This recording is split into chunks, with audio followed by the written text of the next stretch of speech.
Hello, I'm Ollie and this is Criminolly, where I talk about crime, pulp, horror, that kind of thing. Today, cowboys, naval adventure and category romance. It's my weekly wrap-up.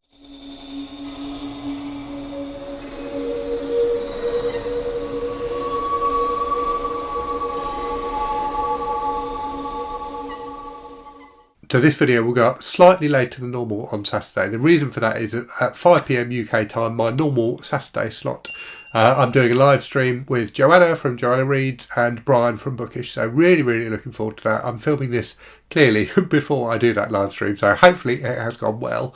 But I thought I'd put my weekly video up a couple of hours later, so it'll go up at 7 PM UK time, which I think is 2 PM Eastern time in the States.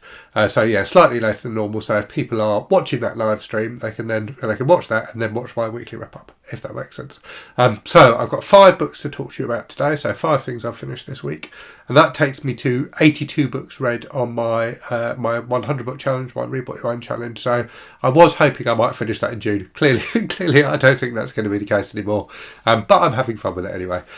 So yes, I will finish hopefully early in July. Before I start talking about the books, though, I just got one thing to show you. So I received this in the post the other day. This is Bookworms, which is published by Regina Sinclair from Regina's Haunted Library.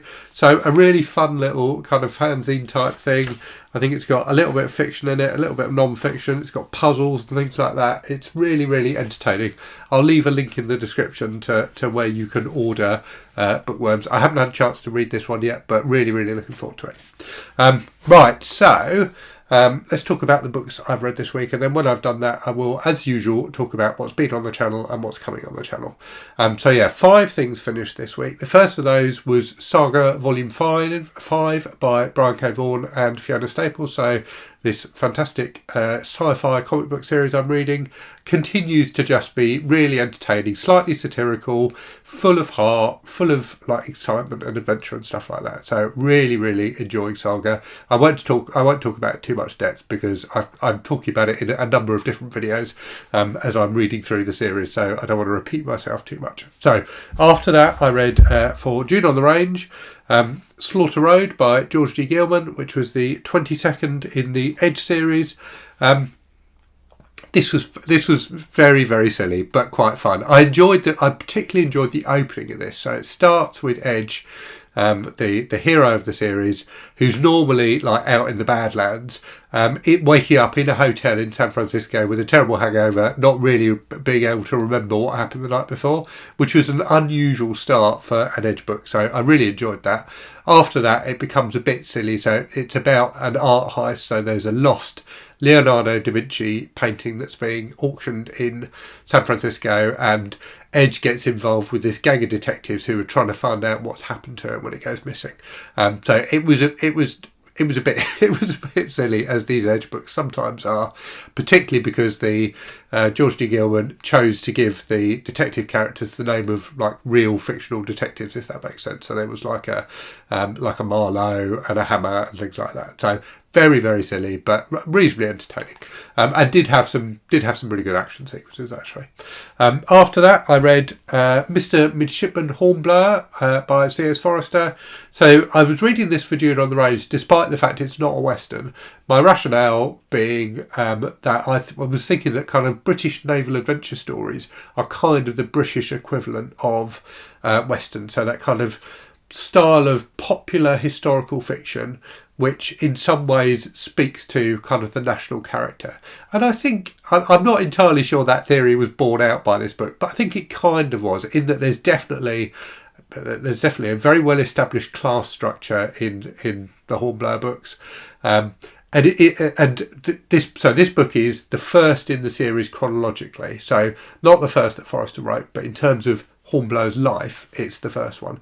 So it's when he first goes to sea, and he is, clearly from a privileged background, and he's, effectively like a low-ranking officer because of that. So he's ordering around men who are far more experienced than he is, and older than he is, just because of his class. So that element of it definitely came across, and there was a bit of stuff about like honour and things like that. So there's a bit where he challenges someone else to a duel because of a slight and that kind of thing. So it was definitely entertaining. It suffered a bit from being a bit episodic, So I think there were 10 chapters, and each chapter almost felt like a short story about a different thing that had happened in Hornblow's young life.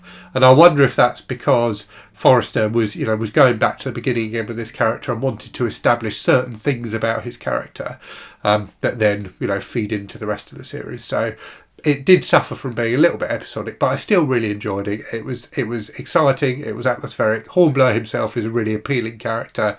So kind of plucky and determined and quite what's the word I'm looking for? Not devious, but like smart about the way he goes about solving problems was interesting. So yeah, enjoyed that a lot. After that, I read for the Coltons of Summer readathon. That is being hosted by Sarah from the channel The Bookish Knitter. So I read the first 2 books in the Coltons of Montana series. So the Coltons of Montana is a series of books published by Harlequin and Mills and Boon in the UK. There are a load of different stories, or a load of different series about this Colton family. I'm not sure if this is the first one or not, but each series is kind of self-contained, so you can read each series on their own. But as I've discovered reading the first 2 books, there is definitely an ongoing plot line running throughout this series. So the first book, so let me tell you what the book's called. So the first book is Colton by Marriage by Marie Ferrarela. And the second book is Covert Agent's Virgin Affair by Linda Conrad. So the opening of this, they're both in this Mills and Boon double. So the opening of this, the prologue, is fantastic, where this body is found by the local sheriff, but it's the body of someone who everyone in the town thought had been murdered 15 years before, but who's clearly newly dead. So great setup for the series, and that I think is going to be the overarching mystery within the series. So the first book is about the relationship between this kind of young woman and one of the Colton brothers, who she is kind of newly an adult. I think she's in her early 20s, but she's always fancied this guy, and it's about their kind of burgeoning relationship. But there's a load of kind of suspense stuff woven into that. So there's someone who's making threats against this woman.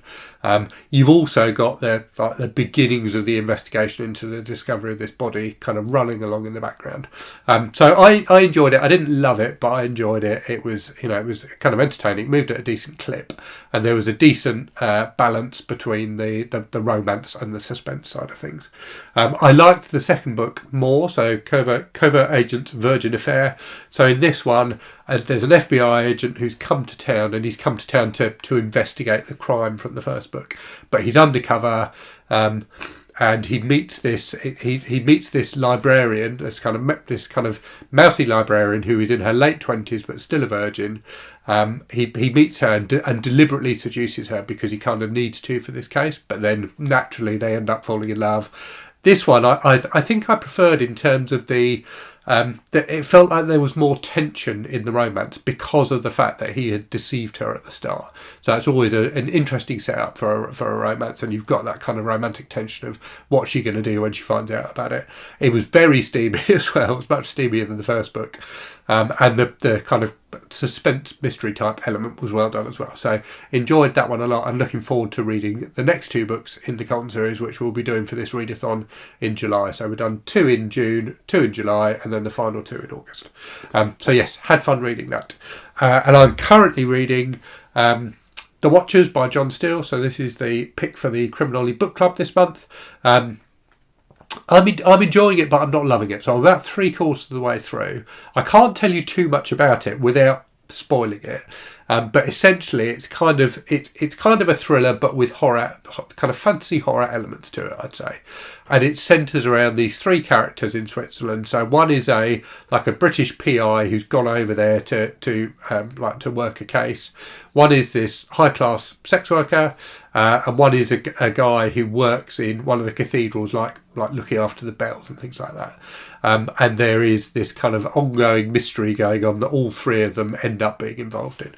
So it's entertaining, but yeah, I'm not completely wowed by it, but I'm having a good time with it. It's certainly keeping me turning the pages. In terms of what I think I'll be reading next, So I've still got to read The Chisholms by Evan Hunter, which was one of my picks for June on the Range, the Western-themed reading event that's taking place this month, created by Michael K. Vaughan. So I think that's going to be my next book after The Watcher. So that's kind of a story of frontier life about this family, kind of trying to make a life for themselves in the Old West. So really looking forward to that. Evan Hunter, my favourite author. He rarely lets me down, so I think that should be entertaining. And there is a TV miniseries of it as well, which is, I think, episodes of which are available on YouTube, as is often the case with these like these weird old American TV shows that end up on YouTube. It's got like Dutch subtitles or something like that. But I might watch some of that if I enjoy the book. So yeah, that I think is what's up next. And then after that, I did have, so we've still got a week of June to go. I did have a couple of, I did have Lisey's Story by Stephen King on my list to read this month, and I did actually start Dune McKee by Stephen King at the end of last month and then kind of put it aside. I don't feel like I'm in the mood for a huge Stephen King book, so I think I will just pick something that takes my fancy from either my digital library or my physical library to read in the rest of the month. Anyway, in terms of channel stuff then, so a few different things in the last week. So you've had my review of Deliver Me by El Nash. You've had my top 10 list of 10 really long books that I think are worth your time. I did a video about books for men and kind of male character archetypes in books. And I've done an update on my Disturbing Books project, which I've now finished. So yeah, I've finished that project. I need to do the final wrap up, which will be a tier list type video. But yeah, I've really enjoyed doing that. But it does feel good to have finished it. So yeah, I did a video talking about the last 5 books I read for that, and also talking about kind of the differences between disturbing books and disturbing films for me as a reader and watcher anyway. In the week ahead then, you'll get my review of this, the books Go Colour 7. So this is what I'm reading The Watchers on at the moment, and what I've been reading, what I read Mr. Midshipman Hornblower on as well. Sorry, lost my words for a second there. I think this is a really good device. It's a really nice device for reading on. Really, just really responsive and fast, and just does everything you want it to do, basically. So yeah, look out for my review of that coming soon. I've also got a video about 10 really long books that I plan to read someday. I've got my TBR for July, including my picks for Giallo July. The newly announced readathon and watchathon based around kind of Giallo movies and Golden Age mysteries. And I've got a review of the book Hawk Mountain by Conor Habib. So that's the wrap up for this week. Hope you enjoyed that. Hope you watched the live stream if you watched that. And as always, thanks very much for watching. Hope you're safe and well out there. Hope you're reading good stuff. And I'll speak to you again very soon. Cheerio.